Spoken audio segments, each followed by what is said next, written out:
কিরে ভাই, তোরা কি ভালো হবি না? তোরা এটি কি শুরু করছো? তোরা মেয়েদেরকে যে হারে ডিস্টার্ব করতেছ, তোরা প্রেম না করে কুল পাইতেছে না।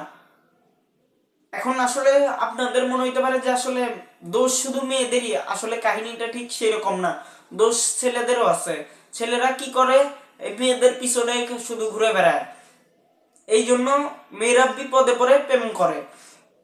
আর যে ছেলেগুলো মেয়েদের কি টিজিং করে, দেখা যাচ্ছে মেয়েটা বাসায় ঢুকতেছে, এইভাবে তাকায় দেখবে যে মেয়েটা ঢুকলো কিনা, মেয়েটা আমার দিকে তাকাইলো কিনা।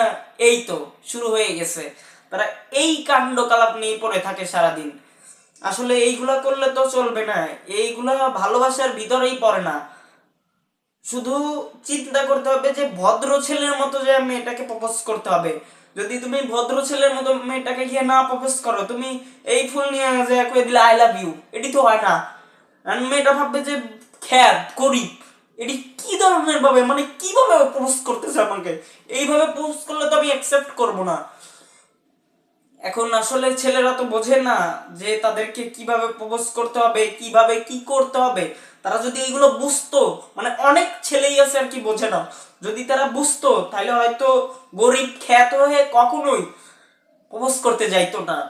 তারা স্টাইলিশ নিয়ে, যেমন কোট পরে, জুতা পরে, এইগুলা পরে, একটা গোলাপ ফুল, সরি, একটা গোলাপ ফুল না, কয়েক ধরনের গোলাপ ফুল, কয়েক ধরনের গোলাপ ফুল যেমন নিয়ে কস্টিপ দিয়ে পেঁচায় আই লাভ ইউ হয়ে গেল।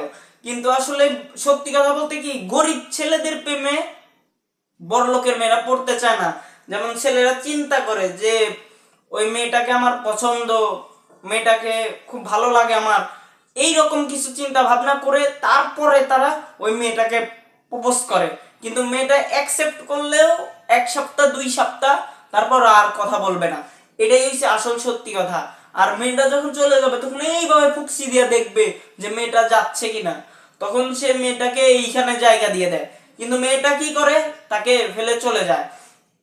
আর সত্যি কথা বলতে, যখন বড় লোকের ছেলে গরিবের মেয়েকে দেখে যে মেয়েটা অনেক সুন্দর, কিন্তু তখন আসল ঘটনাটা ঘটে যে মেয়েটা অনেক গরিব, মেয়েটাকে বিয়ে করাই যেতে পারে।